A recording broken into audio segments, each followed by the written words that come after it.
intensity, the aggressiveness, the confidence that they showed on the court during that. Even Billie Jean said, Rick, I never saw anything like this.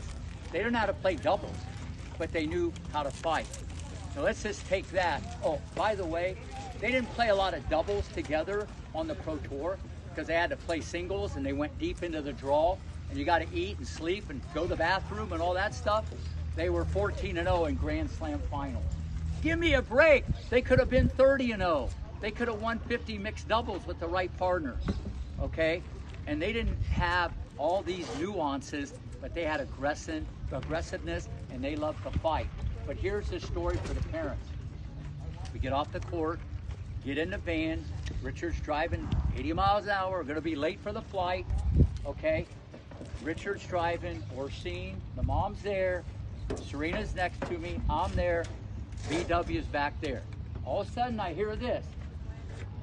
AV, how'd you play today? I played very good, thank you. How was your volleys? My volleys were great, thank you. I'm going, wait a minute. There's Richard, there's Orsine, there's Jamaica, Serena next to me. I turn around, Venus is there talking to a doll. She's getting interviewed by a doll. The doll is interviewing her about how she played in the match.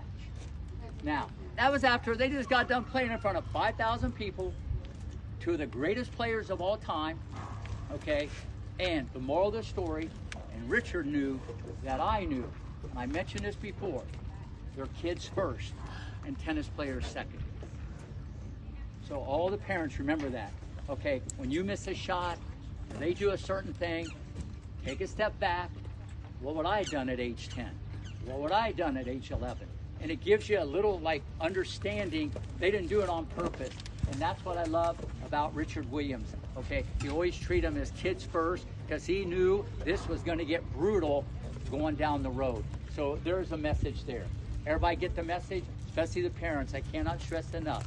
As I said yesterday, you're either in or out. When they were in, it was a Compton street fight on steroids. And 5 minutes later, Little Venus. That's it. That's it. Remember that, okay? Because before you know it, they're 12. Before you know it, they're going to be 18. And everybody says, God, I wish I'd have done that. Everybody looks back, and you can't look back or you go that direction. Okay, we're going to talk a little bit technical. We haven't done this at all this week. How many of you guys like the volley? How many of you love the volley? How many of you guys love the net? Question, why don't you come in? Anybody? Go ahead. Scared? I love that answer. The only thing about, one second, I love your courage. That's why you're going places. Okay, hold on. I want leaders, not followers. I like your attitude all week. Listen, the only thing about scared or fear, okay, is fear itself. It's okay to be nervous, but you don't want to be afraid, okay? And if I told you guys this afternoon, every time you came to the net and tried a volley, okay, you got $100. How many of you guys would come to the net? Come on, it's gonna be a W. Some of you guys want to put your legs up in the air. You guys would be at the net like Batman. You'd be going in there all the time. Listen, I told you this, you got it backwards. You got it backwards. What do I mean by that? Anybody? Say it. Why is it backwards? If you do that, you're gonna win. Yeah, if you do that all the time, you're gonna get a lot more than $100 someday. Whether it's PTT, whatever, you play prize money. We talked about the volley. The best of all the rest, they keep their hands in front. There's no movement. There's no movement. They keep their hands in front. They have the letter U. This is on a tabletop. Bang. Let's see, the volley is a rotation. Some of you guys are going in there like the Boca Butcher. You're doing like the Miami Cutter. You're doing all this stuff. All this stuff. Look, when you see the best volleyers, nothing's going on. Nothing's going on. I'm watching Djokovic warm up Wimbledon. The guy's like this. He's not stepping into the ball. You can step into the ball. That's overrated too. He's just like this.